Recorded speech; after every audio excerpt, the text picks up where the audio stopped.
So, a few years ago, I talked about some of the Rankin Boss holiday specials. Some people associate that company with those, and while I do get that, there were other properties done or co-produced by the studio before their closure, and one of them is what I'll be talking about today. The first season of the 1985 Thundercats. This is thanks to all of you hitting the like goal in the Rankin Bass compilation, so thank you all for that. You rock! Created by Tobin Wolfe in 1985, Thundercats is based on nothing. Yeah, some people push this narrative that they were based on the toy line or the comics, but from my research, the show was planned out first, and the other two were planned out after the fact. So with the show hitting its 40th anniversary, 50th in my timeline/reality, it's time for me to see if the show has held up after all these years. Side note, how much you want to bet the rights holders for Thundercats aren't doing shit for these anniversaries? Spoiler alert, it's Warner Brothers handling this property, so I'm not gonna bet too high. So, the show begins by having a planet known as Thundera blowing the fuck up, and some of its residents, including the Thunderian royal family, the show's main cast later forming the titular Thundercats, escaping the destruction and are looking for a new home. Our main cast are put into cryostasis while Jaga, the leader of the Thundercats, pilots the ship to their new location until he gets this foreign thing called dying of natural causes, and then the autopilot handles the rest. So our main cast land on Third Earth, and now they must find a way to adapt and live in this foreign land, while also having to contest with foes that follow them from space known as the mutants, foes from Third Earth itself like Mumra,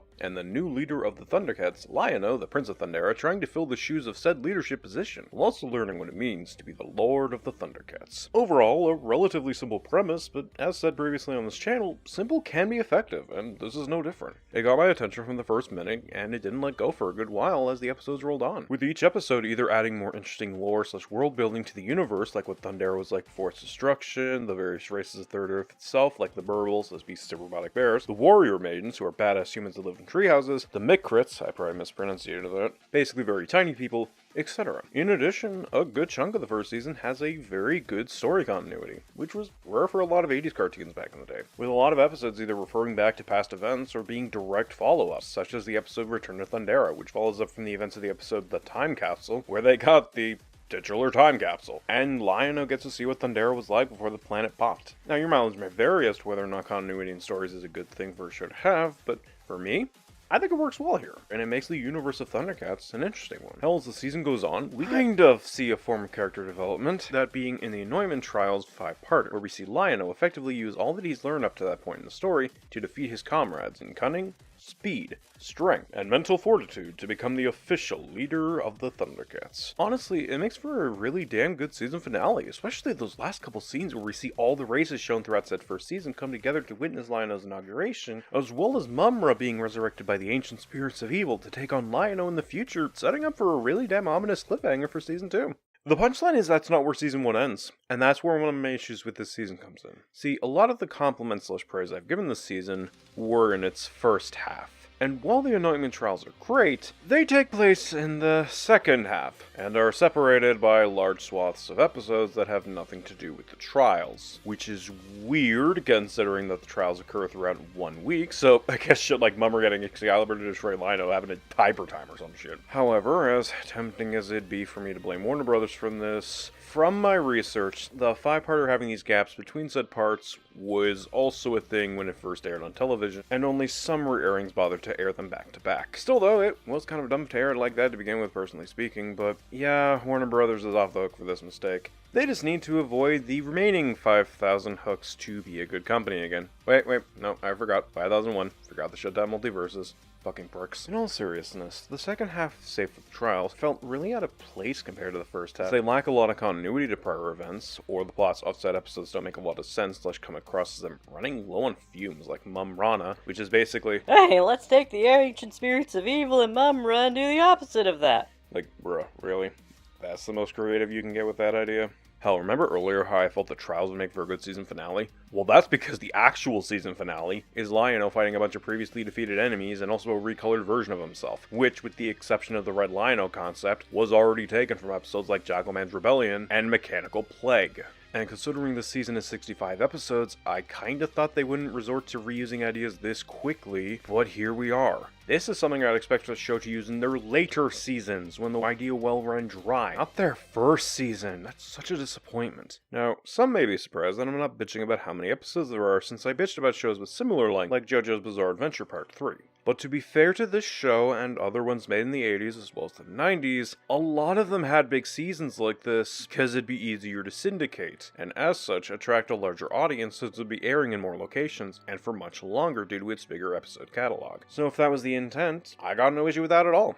My main issue is them reusing the same idea multiple times in one season and or using ideas that feel like they were running on fumes. That's a little dumb, personally speaking. I mean, sure, there's also the lack of continuity in the second half that I presented as an issue, but that's small potatoes to me compared to my main issue, which is the reusing of shit. It's disappointing that they couldn't be consistent with that in the second half except for the trials, but it's not the end of the world nor a deal breaker for me. It's like going from a 9 to 10 out of 10 to a 6 or 7 out of 10. On a lighter note, the animation's really damn good. The character models and backgrounds are great, the lighting is fantastic, it's very fluid and striking.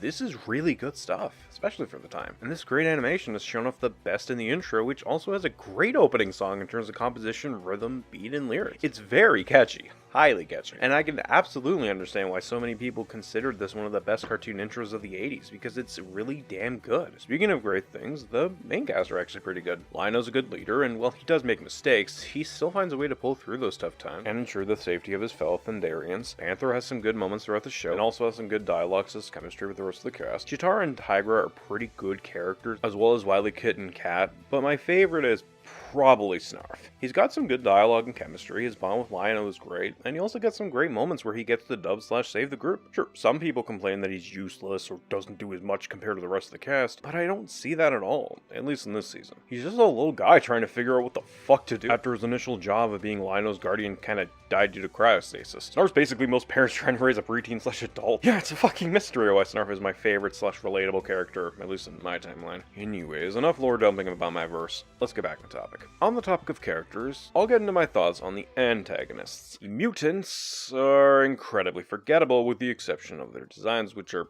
fine. They don't have a lot of good dialogue or memorable moments, their plans fucking suck ass and are uninteresting, and even their chemistry with not only themselves but the other characters like Mummer and our heroes isn't all that great or interesting. A lot of the time, both in the first and second half of the season, if an episode started the mutants as the antagonists, I ended up being far more interested in what the rest of the characters were doing in that episode than the bad guys they were meant to stop. What a fucking shame. To contrast the mutants, Mumra was the highlight of the antagonist in this season. He had some really damn good dialogue, memorable moments such as facing Lionel as King Arthur and technically killing all the Thundercats for 5 seconds through Excalibur piercing the eye of Thundera. He also had a good moment where he counters his weakness to his reflection by wearing swimming goggles. That shit's just fucking clever. And he nearly defeated the Thundercats on multiple occasions this season. Capped off with having a cool signature phrase, "Wherever evil exists, Mumra lives." And yeah, I like this antagonist. Even during the episodes where they reused concepts from earlier in the season, Mumra got some good moments there too. Hell, the goggles bit is from the second half, specifically episode 47, where Mumra concocts a plan to disguise himself for the 4th time this season. And he not only gets into their home base, but he also mind controls almost all the Thundercats save for Lionel. That's such a fucking power move that I could partially ignore them reusing the disguise plan for the 4th time this season. Less of a power move is the final time they use the concept this season, just so that Lionel can fight enemies he already defeated, but I digress. Anyways, I think this review has gone on for enough time, so how about I wrap this up? Overall, the first season of Thundercats is good. Yeah, the second half does have some noticeable flaws that prevent it from being amazing in my eyes, and the mutants suck as antagonists, but that first half is still really good, and there are still some good moments in that second half that make it an overall good experience, and one that I'm glad to finally see after all this time.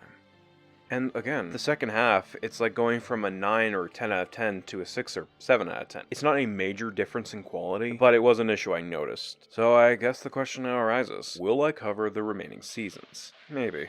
For now though, I need something a little less, meaty to watch. Until then, I'm David Grimm, and thank you for watching.